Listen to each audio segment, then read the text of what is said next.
Assalamualaikum warahmatullahi wabarakatuh. Bertemu lagi dengan Pak San di channel Sanjaya Kumbara Official. Hari ini Pak San akan sharing terkait dengan piramida kebutuhan anak yang ada pembahasannya dalam buku Gentle Discipline dari Sarah Ockwell Smith.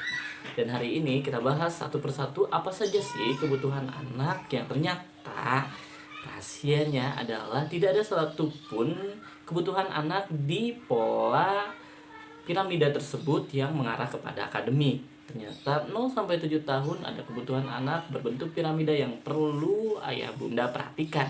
Apa itu? Mari simak bersama.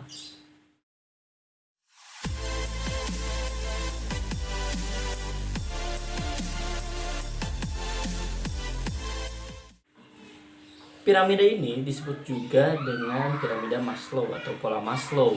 Jadi ada tingkatan dari yang terendah sampai yang paling tinggi. Di sini dijelaskan bahwa kita harus memenuhi kebutuhan dari yang paling rendah sampai yang paling tinggi. Ini akan sangat berpengaruh terhadap pola didik dan pola asuh kita ke depannya.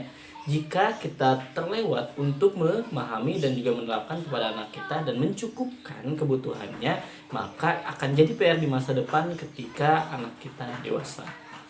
Yang pertama sih biasanya sudah tercukupi, yaitu kebutuhan untuk mengerti caranya makan, minum, tidur, bahkan untuk buang air. Nah, di sini ayah bunda juga pastikan bahwa toilet training anak-anak sudah selesai, jam tidur anak-anak juga terkelola dengan baik, makanan, asupan minuman juga sehat dan dapat kita pantau terutama di usia kecil. Kebutuhan yang kedua adalah kebutuhan untuk safety atau keamanan. Jadi anak di usia dini membutuhkan suatu kenyamanan dan pola keamanan yang baik. Di sini ayah bunda pun harus tepat memberikan fasilitas keamanan kepada anak dan tidak membuat kegaduhan atau suatu bentuk kekerasan dan ancaman yang bentuknya membuat psikis anak merasa terganggu dan terancam. Lanjut, kebutuhan yang ketiga di atasnya adalah love and belonging. Di sini kebutuhan anak untuk merasa diterima, dihargai dan dicintai terutama oleh keluarganya.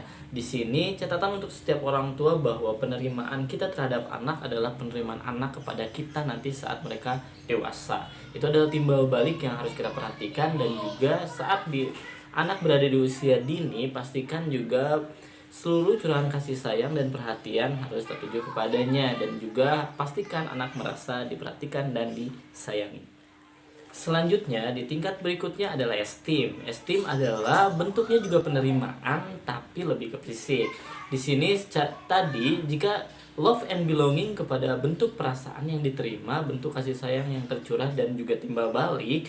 Di sini untuk esteem bentuknya adalah penerimaan secara utuh.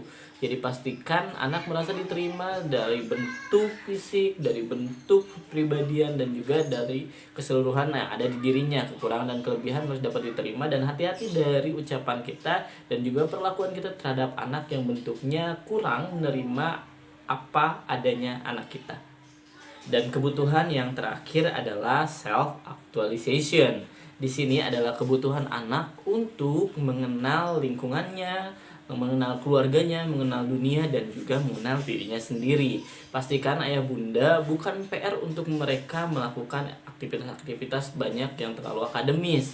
Jadi di sini adalah memperkaya perasaan mereka untuk juga mereka mengolah pola pikir mereka, dan mereka akan akhirnya akan mengerti tentang dirinya dan juga orang-orang di sekitarnya, mengetahui bagaimana cara memperlakukan orang lain, mengetahui bagaimana cara untuk diterima oleh orang lain, dan juga mengetahui cara untuk menerima apa yang ada dan kondisi yang sedang mereka rasakan dalam kehidupannya. Itu sangat penting diberikan pemahaman dan pola didik ke anak-anak kita.